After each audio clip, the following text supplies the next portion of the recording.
Welcome to our channel, Single to Parenthood. If you are new to our channel, we welcome you. If you're a returning subscriber, thanks for joining us again. Leave us a comment, like, and subscribe to our channel. We would really appreciate the support. So in this video, we're going to talk about how we made long-distance relationship work. As hard as it can be, it's not impossible to do. So let's get into it. Yeah.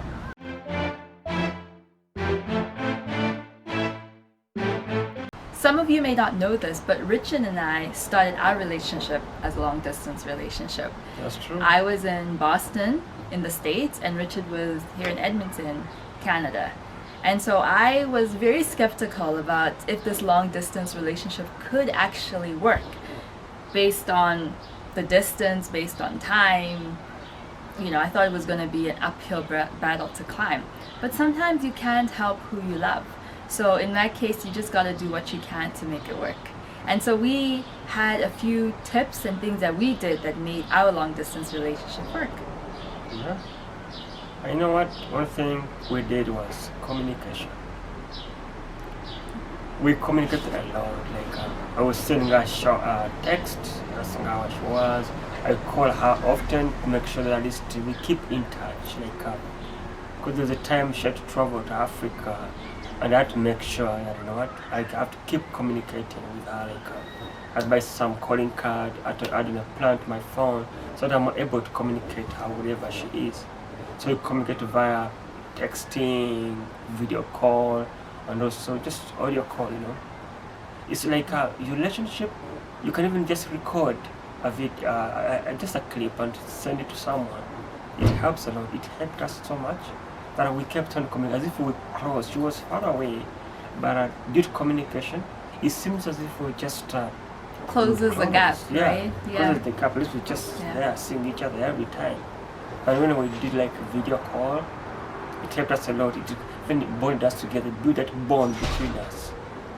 Yeah, and right now nothing can separate us because we've been there together and we know each other. We communicate. So communication was a key to our marriage.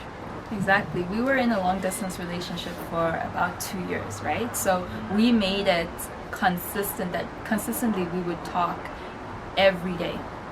You know, we'd text, but we'd make sure we talked on the phone or video chatted every single day. Yes, it's a lot of work, but if your partner was in the same city, you'd be doing just the same thing. So we thought that was very important communication. Yeah. And if it's meant to be, you'll get that time. You'll communicate and they'll comment back to you. So if it's meant to be, it's meant to be for us, and we did it.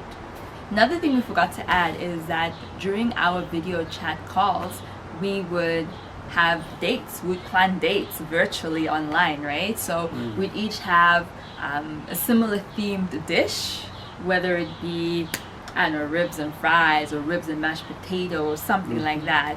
Yeah. We'd each have something similar and we'd meet on a certain time online and, you know, be very comfortable and eat dinner together while catching up on the week or catching up on the day's events. So that's also pretty important, right? Trying to maintain some normalcy in a long distance relationship.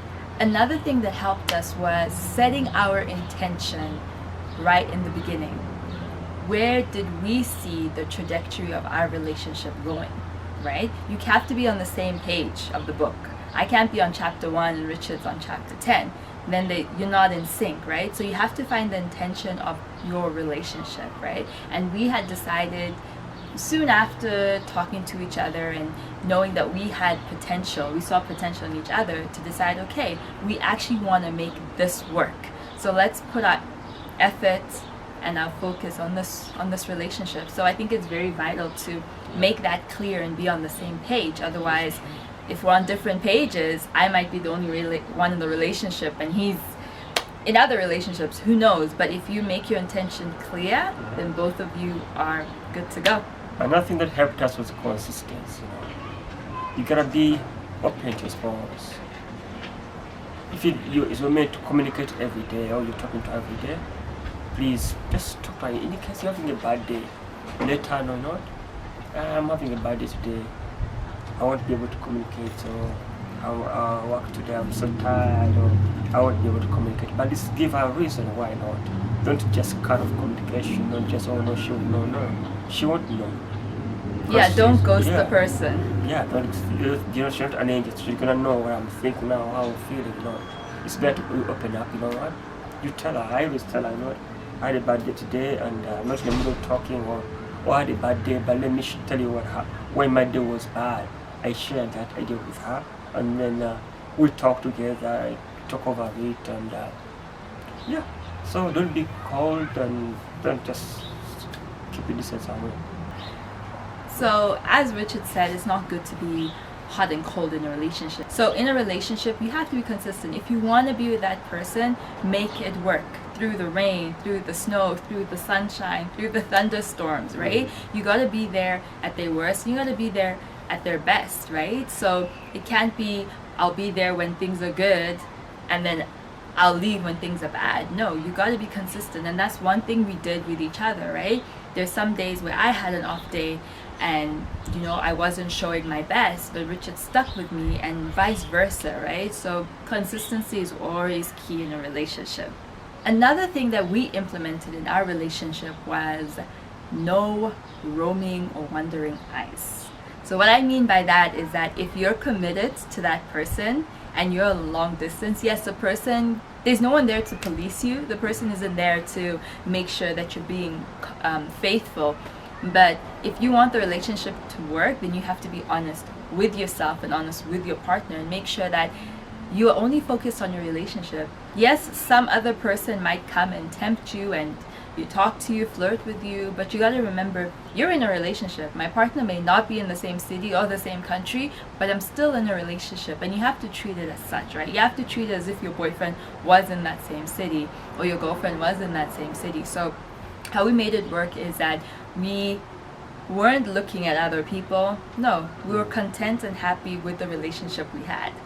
And if you're in a relationship and you're not happy, you're not content, then be at least honest with your partner and let them know, right? So so we just made sure that we didn't wander outside of our relationship, and we stayed committed with each other. And so we're in the same city, it made things a lot easier. But those are the things that are uphill battles, right? You gotta be committed and strong in your relationship. Another important time that we used was physical time for each other. Like, we made sure that at least we visit each other like once a month. Sometimes I did twice a month because I was working up north. I had like 1 week off, 2 weeks on, 1 week off. So sometimes I used to go travel, see her for some like my days off. And like whenever she was on holidays, she could come back also visit us in Edmonton here. And so we try to maintain that every month you have to make sure that you see each other if you can. Because for us it was okay. It was easier for me to fly to the US, see her, and then she could fly back to Canada. But it depends on wherever you are, but you can still maintain that physical time. Maybe first time we used to do a lot, but physical time was very important for us. Yeah, and if you find you can't make it, at least try. We just thought we agreed upon the once a month or more. We thought that was very important to sustaining our relationship, and so we tried our hardest to make that work. Yeah. And here we got the results. Something else that worked for us is that the time that we were dating seriously, Richard and I knew each other's family. And so my family stayed in the same city that Richard was staying in. And so they would get together without me, which was good because then he got to know my family a lot better.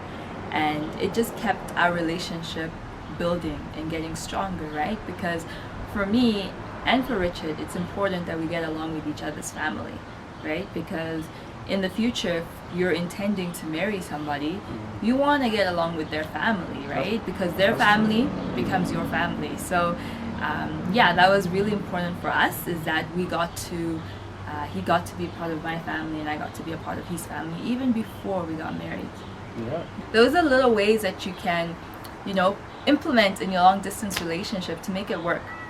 But I always find that you have to move to a certain goal, right? You want to make sure that you're planning on where your relationship is headed, right? We didn't want to be long distance forever, right? 2 years is a long time, but we wanted to make sure that we were planning a future so that we would eventually end up in the same city.